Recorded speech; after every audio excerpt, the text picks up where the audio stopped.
viewers, welcome to my channel Grammar Tales. Learn English grammar with Krish. So today, as you can see, I have written the topic of discussion, that is relative pronouns. Alright. So before we proceed further, I would like to start with a video, and I would do it with an example. Alright. We'll start with examples because examples always make concepts clear. Fine. So let's see.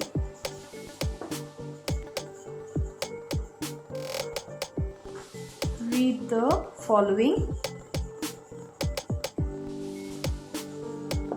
Now let's see the sentences. I met Hari. Hari had just returned. Fine. See, I met Hari, full stop. Hari had just returned. Now let me write one more and then we will see. We will discuss the topic. Number 2. I have found the pen. I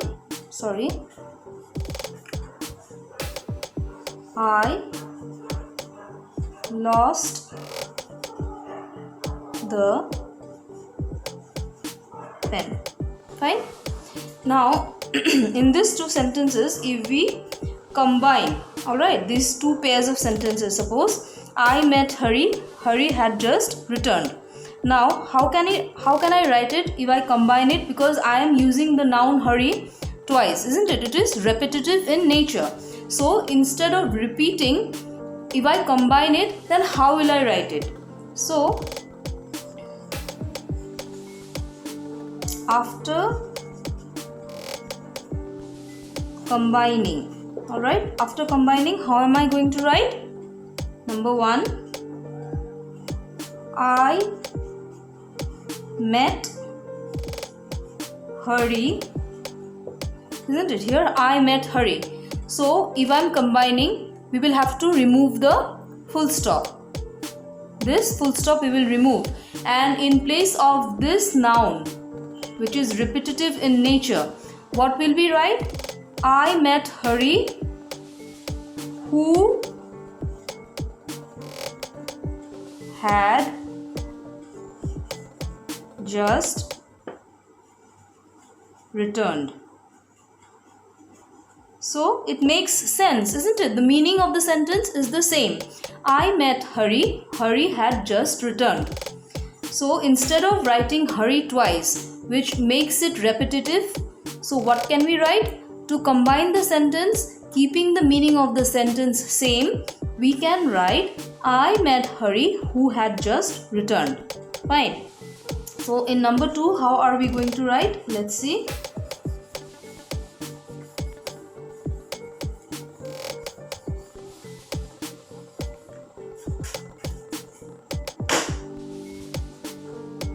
Number 2.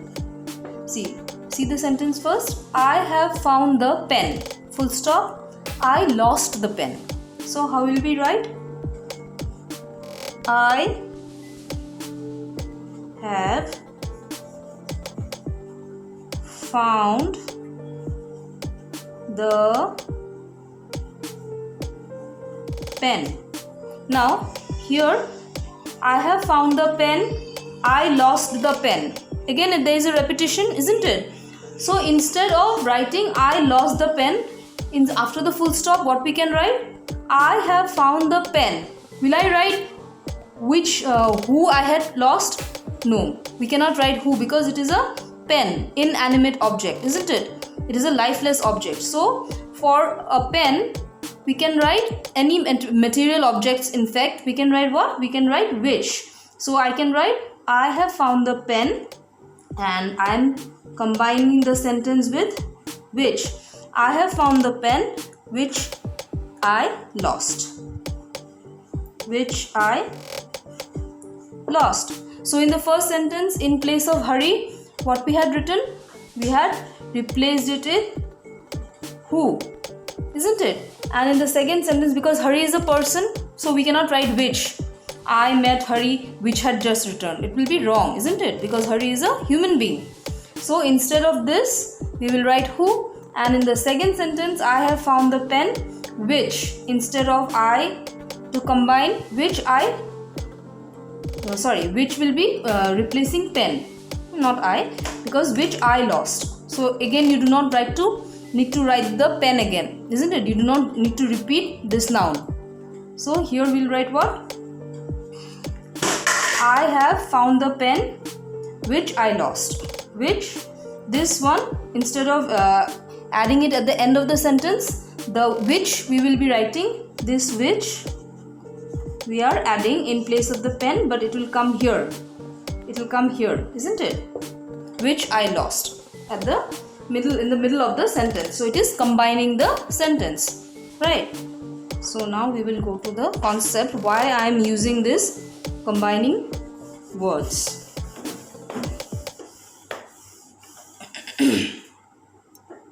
Now, see, this word who we are using here, who is being used instead of the noun hurry, isn't it? It is replacing. Who is a word which is replacing the noun hurry in this sentence. Alright, it is helping us to avoid repetition of the noun. So here in this sentence, who is working as a pronoun, right? It is working as a pronoun. Also it is playing the role of a conjunction, isn't it? It is playing the role of a conjunction.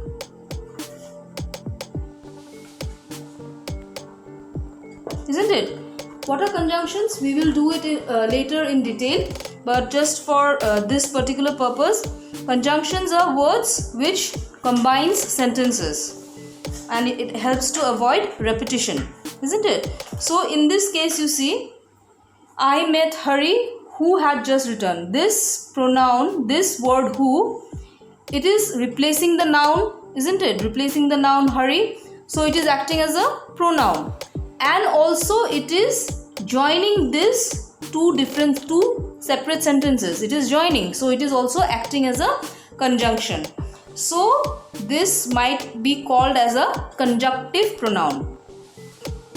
Okay, this word who, what can you call it? The word who. The word who is called a because it is a conjunction, a pronoun as well as a conjunction, it is playing a dual role. So it is called as it can be called rather, the word who is called as a conjunctive pronoun. Alright, conjunctive pronoun. But however, it is called a relative pronoun. However, it is called a relative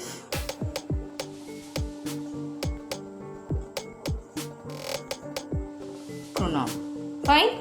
So the word who has a dual role of what? Of a pronoun as well as a conjunction. Pronoun, why? Because it is replacing the noun hurry in the second sentence, in the second part of the sentence. And conjunction, why? Because it is adding these two sentences. Alright, so it is playing a dual role. It is It can be or it might be called a conjunctive pronoun, but however, it is called a relative pronoun. Now, why will it be called a relative pronoun?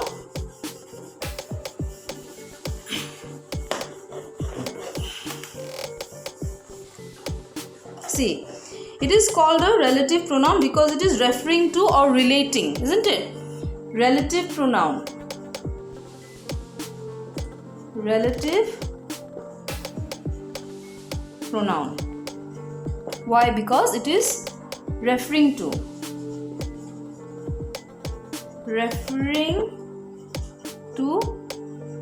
or it refers or relates. Alright, it referring to or relates. What does it relate?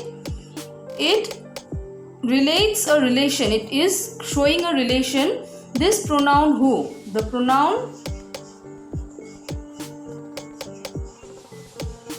who is showing a relation, isn't it?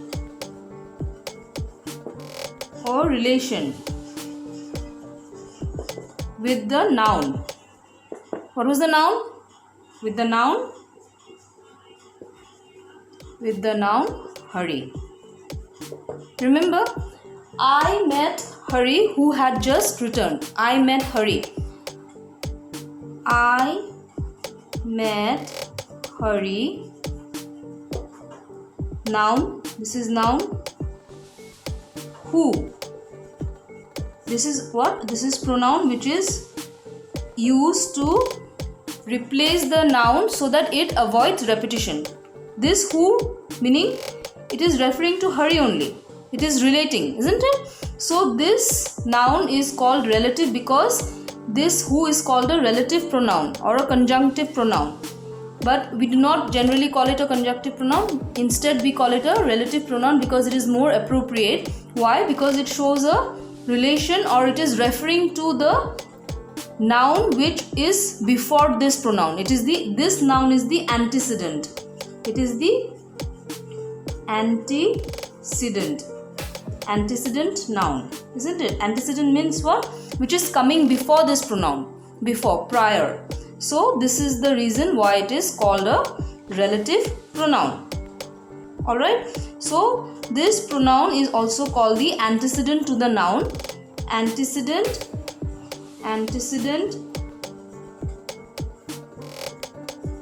to the noun Hari. Am I clear? So a relative pronoun is a pronoun which has a dual role. Alright, it acts as a pronoun because it is replacing the repetition of the noun in a sentence, and also it is joining two sentences. It is acting as a conjunction. So it is also called a conjunctive pronoun, but it is more popularly known as a relative pronoun. And it is why it is called a relative pronoun, because it is relating to or showing a relation with the antecedent noun. Antecedent noun is what? Who. I met Hari. Who. So who is the pronoun? The antecedent noun is Hari. Am I clear? So this is the relative pronoun that I wanted to share with you all. So I hope you have understood, and in the next class we will do more about pronouns, because there are a lot of pronouns that are there. Distributive pronouns are there. Alright, then there are forms of relative pronouns. So we will continue in the next class. Alright, thank you.